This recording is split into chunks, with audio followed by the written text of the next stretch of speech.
Hey guys, it's Andy from Estella's Revenge, and I'm here today with the first of two reviews that I'm going to be doing of Octavia Butler's work. And I recently read Kindred with Dee Dee from Frenchie D and Grace from Grace Eckmeyer, and I really enjoyed it, but I don't really know if the ladies are ready to post their videos, so I'm actually going to start with a review of Bloodchild, which is one of Butler's short stories.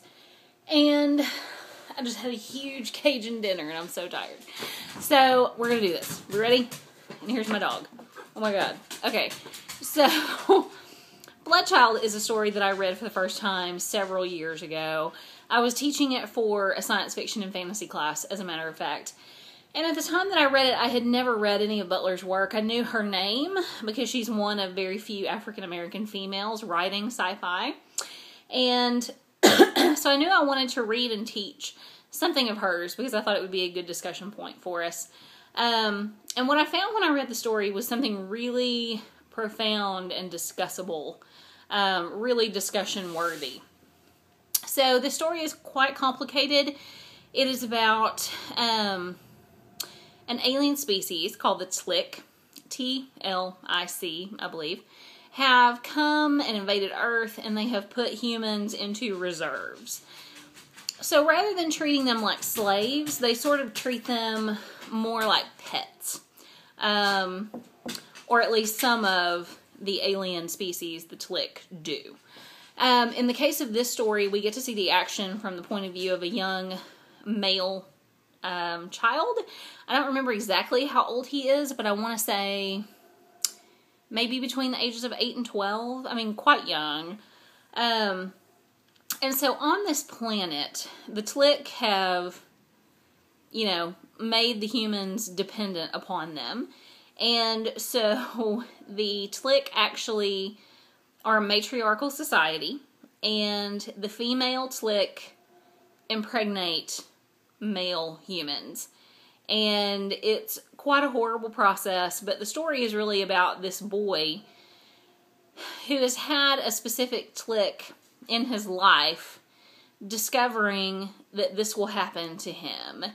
And it's quite gruesome, it's quite gory, but it is incredible to think about and discuss concepts of power and oppression, and specifically it brings up some questions about gender roles and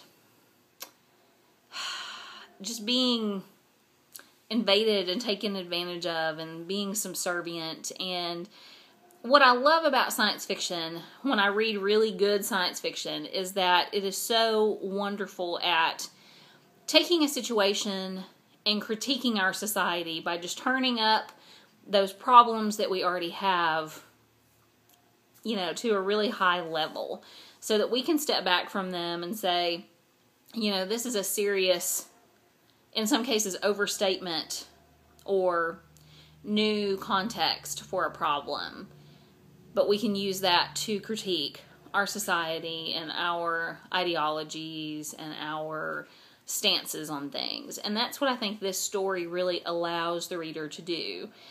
And this was even more profound for me after having read Kindred, and I won't get into a lot of it, but we're dealing with some of the same issues: power struggles, invasions, human rights, ideologies in the two stories, but just in very different contexts. One is an alien species making the human race subservient. You have females who are